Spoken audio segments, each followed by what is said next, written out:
Well, Rick and Morty's finally back, and in the season 4 premiere, Morty uses a death crystal to navigate his life to his ideal death as an old man with his beloved Jessica by his side. Now, all through the episode, he and Rick see gruesome visions of their 53 possible deaths. Now, some of them tie into past episode, others are references to other TV shows and movies, and a couple might just foreshadow what's going to happen in season 4.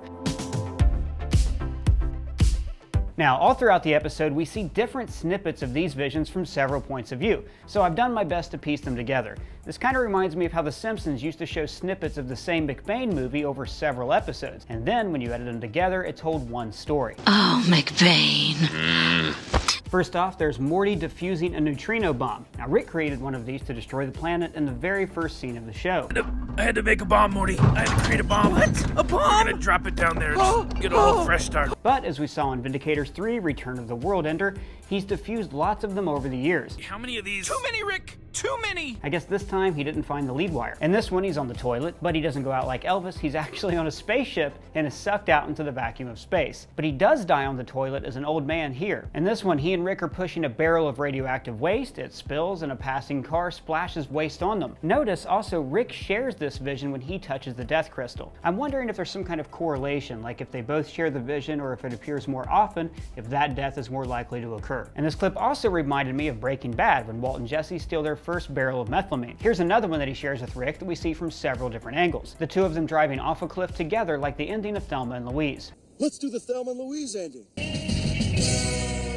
In this one, Morty is strolling on a beach and gets hit with a rock. And here, he's dropped in a nest of hungry baby birds. This one shows him sitting in an electric chair about to be put to death. The executioner is wearing a metal bull helmet, and there's a priest dressed up as Anubis. He was the Egyptian god of embalming and preserving the dead. So in this scenario, they've journeyed to some version of Earth where Egyptians flourished and invented sci-fi technology. And a few of these deaths hint at complex adventures that he has with Grandpa Rick. The two of them are running across a giant keyboard. Rick jumps from the Enter key to the At key, but Morty doesn't quite make it. The two of them get crushed together, seen several times, including in Rick's visions. Now this looks like they're in some sort of trash compactor like the one in the Death Star in New Hope. He and Rick are also impaled by stalagmites in a cave, and an alternate dimension version of Rick that looks like a farmer stabs him with a pitchfork. Rick also stabs him with a throwing knife in a magic trick going horribly wrong. Now some of the deaths seem like perfectly normal accidents, like struggling to get a book off the top shelf and falling from a ladder. This is very similar to the virtual death he experienced in the video game Roy: A Life Well Lived. Look at this. You beat cancer and then you went back to work at the carpet store? Boo! There's also getting decapitated by an elevator, a log flying through his windshield while he's driving, and texting while crossing the street. And notice that he was hit by an ambulance from the Servine Institute, the fake deer hospital that Jerry invented in A Wrinkle in Time. And there is no Servine Institute. Here he's an old man dead from a heroin overdose getting CPR from a hooker. He drowns with a weight tied to his ankle, and choking to death at a party after listening to two women hit on each other. And in this one, he's climbing out of a mine shaft away from his own corpse.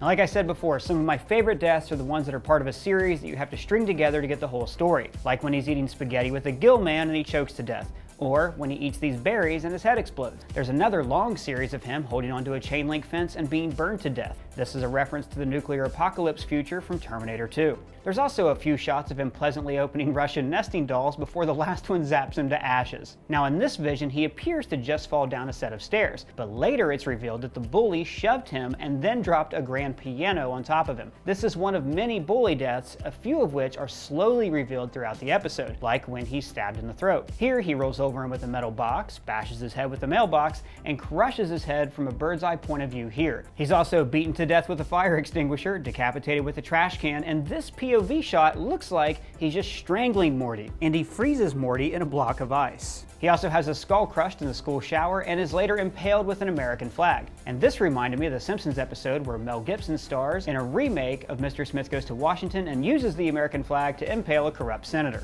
The bully also pours acid on his head during chemistry class, judging by the lab coats they're both wearing. Now you have to hand it to the bully for his creativity. See, all this trouble T needed was a creative outlet to channel his violent tendencies. Just go with the flow. Nice and zen, baby.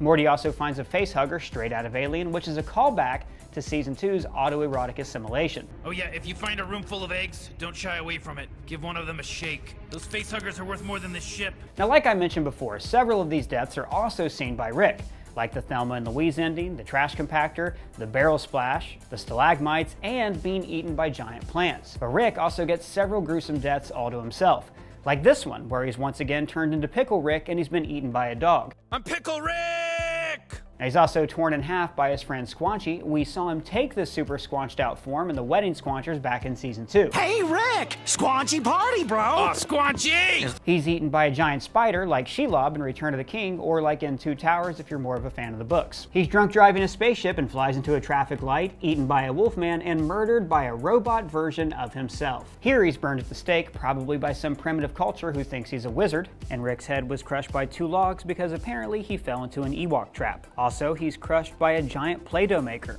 Here he's scuba diving and is eaten by a giant fish, making me wonder if this is connected to Morty's beach vacation that we saw earlier. A xenomorph busts from his chest, probably related to the face hugger that Morty found in his own visions. And there's at least 2 of these visions that could match up with the glimpses of season 4 that we've seen in the trailers. In this one, he's trying to use the portal gun to escape a giant glowing ball of Morty heads. Now to me, this looks like Morty is mutated into a being with many faces, each of which displays a different aspect of his personality. We also see this floating ball of Morty heads in the opening credits, implying that it will appear in an episode this season. In this one, Morty falls from a skyscraper and is ripped apart by helicopter blades. Now this seems to match the escape scene that we see here. Now I do think that if any of these deaths reveal future episodes, they wouldn't show them in the premiere. They're going to tease that out and let it be an Easter egg that we can find in later episodes. Now overall, I gotta say the premiere was an amazing achievement in animation, even more so than the split screens in Wrinkle in Time. Creating something this detailed and intricate is like making a dozen episodes at once, because they had to create 14 different scenes, 14 different backgrounds, and many different characters in nearly every shot. So that's all the deaths that I found. Let me know your favorites down in the comments, and also, what did you think of the premiere?